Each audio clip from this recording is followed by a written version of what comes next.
ساتھ لیا گیا تھا، تو یہ قول بھی، یہ خطاب بھی اسی وقت ہے۔ اور تیسرا قول جو زیادہ مناسب لگتا ہے وہ یہ ہے کہ یہ کوئی کسی ایک مجمع میں اجتماعی طور پہ خطاب نہیں ہوا، اگرچہ یہاں قرآن مجید میں تو اس کو اجتماعی شکل میں بتایا ہے، لیکن دراصل ہر پیغمبر جب دنیا میں تشریف لائے تو انہیں اپنے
سے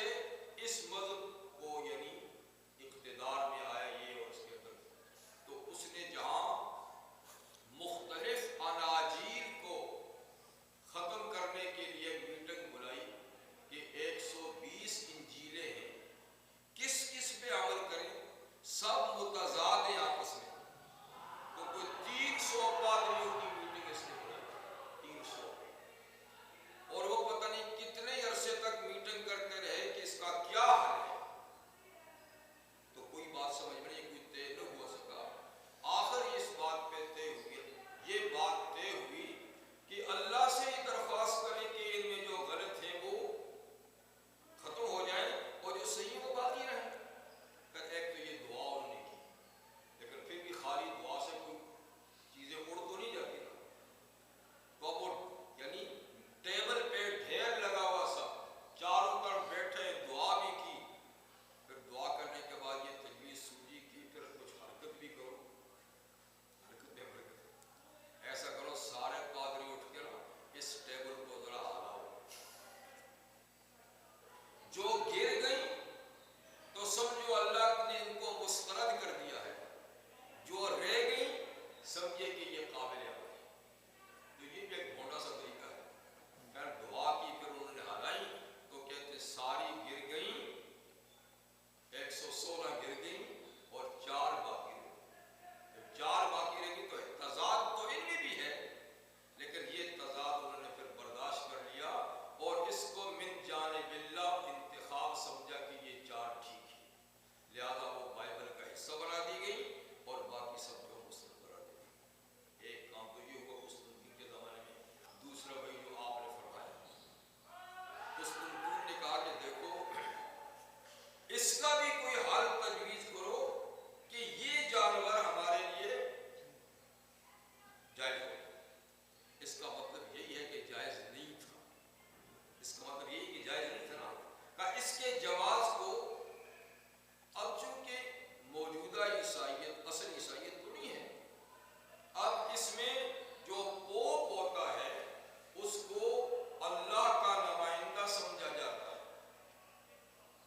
اور ان کا یہ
سالن آپ نے بنایا وہ حلال ہے، لیکن اگر وہ گل سڑ گیا ہے، اس میں بدبو پیدا ہو گئی،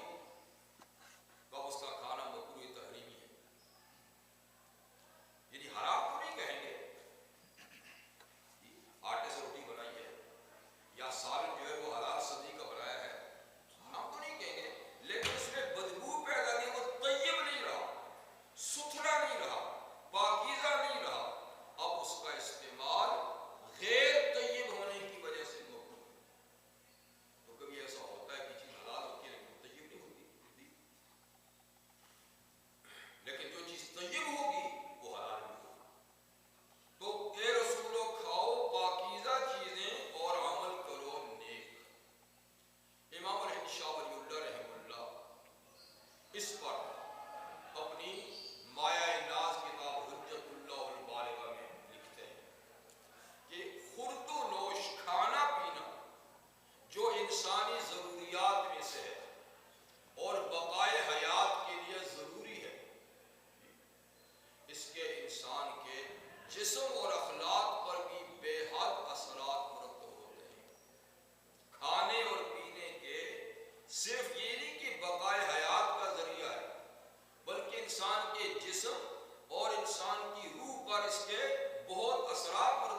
انسانی لوازمات ہیں، کھانے پینے کی ان کو بھی ضرورت ہے، تو یا فرا انبیاء بھی پاک حلال کھائیں، امتی بھی حلال کھائیں، اور دوسری چیز فرا وعملوا صالحا، اس کھانے سے ملنے والی جو قوت اور طاقت ہے اس کو نیک اعمال سر انجام دینے میں صرف کرو، اس طاقت کو کسی غلط کام میں مت صرف کرو، حرام کاریوں میں نہ صرف کرو، نافرمانیوں میں مت صرف کرو، اس سے ملنے والی قوت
8 یا 10 برس تک حضرت شعیب علیہ السلام کی مزدوری کرتے رہے، بکریاں چراتے رہے، جس کے معاوضے میں انہوں نے اپنی ایک بیٹی ان سے بیاہ کی۔ تو خیر ہر نبی کو کوئی نہ کوئی جدوجہد کسب معاش کے لیے کرنی ہی پڑی۔ رحمت للعالمین صلی اللہ علیہ وسلم کا ارشاد ہے، الکاسب حبیب اللہ، کسب معاش کرنے والا محنتی اللہ کا دوست ہے۔ کتنا بڑا بلند مقام۔ حبیب اللہ تو خود سرکار دو عالم صلی اللہ علیہ وسلم ہے، اور حضور فرماتے ہیں کہ جو کاسب ہے، رزق حلال کس کماتا ہے، وہ بھی اللہ کا حبیب اور دوست ہے۔ رحمت عالم صلی اللہ علیہ وسلم کی خدمت میں آپ کے ایک جلیل القدر صحابی آتے ہیں، سعد بن معاذ رضی اللہ تعالیٰ عنہ۔ یہ اپنے قبیلے کے سردار تھے، ایک سعد بن عبادہ اور ایک سعد بن معاذ۔ یہ قبیلہ خزرج کے اور وہ قبیلہ اوس کے سردار تھے۔ تو ایک دفعہ یہ تشریف لائے، ہاتھ ملایا، مسافہ کیا، تو ہاتھ میں کچھ کھردرا پن حضور نے محسوس کیا۔ تو میں کہ آپ سردار ہیں ماشاءاللہ قوم کے، یہ ہاتھ سخت کیسے؟ کہنے لگے کہ آقا بچوں کے گزرے اوقات کے لیے کدال چلا ہے، تسلا چلا ہے، بوجھ اٹھائے، تو ظاہر بات ہے آپ تسلا چلائیں گے، کدال چلائیں گے، کچھ سامان اٹھائیں گے تو نظر پڑتا، اور ہاتھ حضور کے ہاتھ میں تھا، تو حضور نے ہاتھ پکڑ کے چوم لیا اور فرمایا کہ ساتھ محنت کش ہاتھ کو اللہ پسند کرتے ہیں، یہ اللہ کا بڑا محبوب ہاتھ ہے، اس لیے تو حضور نے محنت کش کے ہاتھ کو چوم کر محنت کو کتنا بلند مقام عطا فرمایا۔ یہ محنت کرنا کتنا، مشقت کرنا کتنا بلند مقام ہے۔ بہرحال انسان کے جسم اور روح پر رزق حلال کے بڑے اثرات مرتب ہوتے ہیں، اور پھر اسی سے انسان کے اعمال کا دار و مدار بھی ہے۔ خبیث اور گندا اور ناپاک کھانا کھائیں گے تو کسل پیدا ہوگا، سستی پیدا ہوگی، عمل کی طرف دل جائے گا ہی نہیں۔ لیکن اگر رزق حلال میسر ہو جائے تو اس سے کیا ہوتا ہے، یعنی کسل چلا جاتا ہے، چستی پیدا ہو جاتی ہے، اور قلب و ذہن میں اور روح میں ایک طرح کی روحانیت اور قوت پیدا ہو جاتی ہے، اور نیک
مجھ سے معافیاں مانگتے ہیں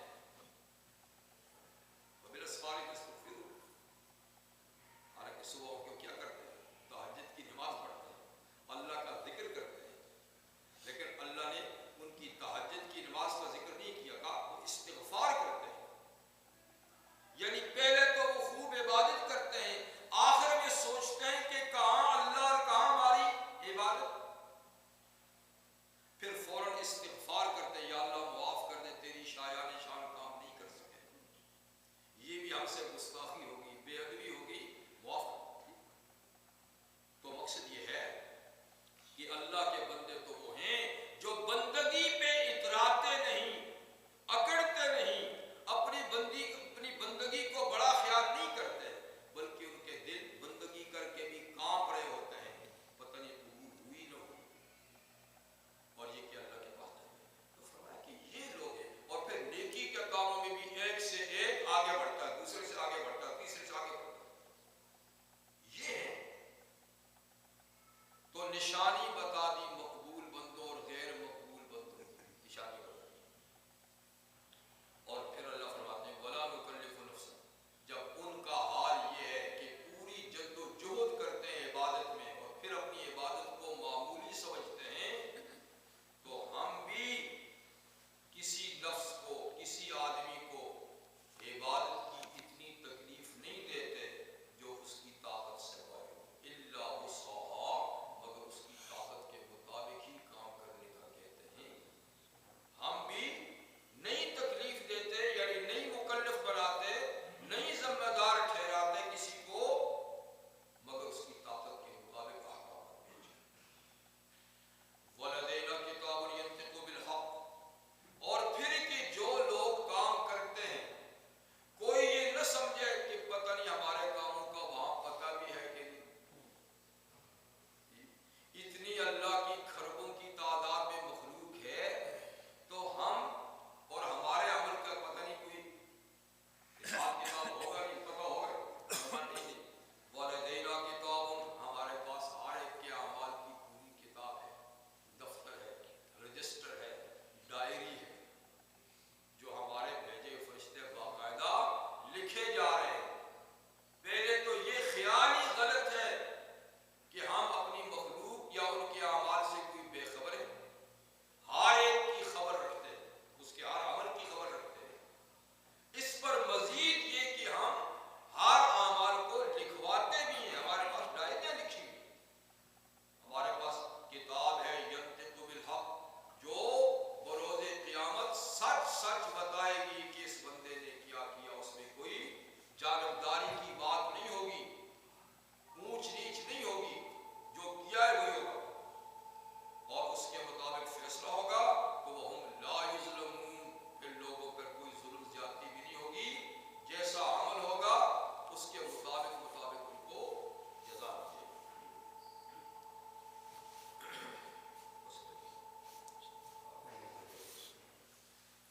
سبحانک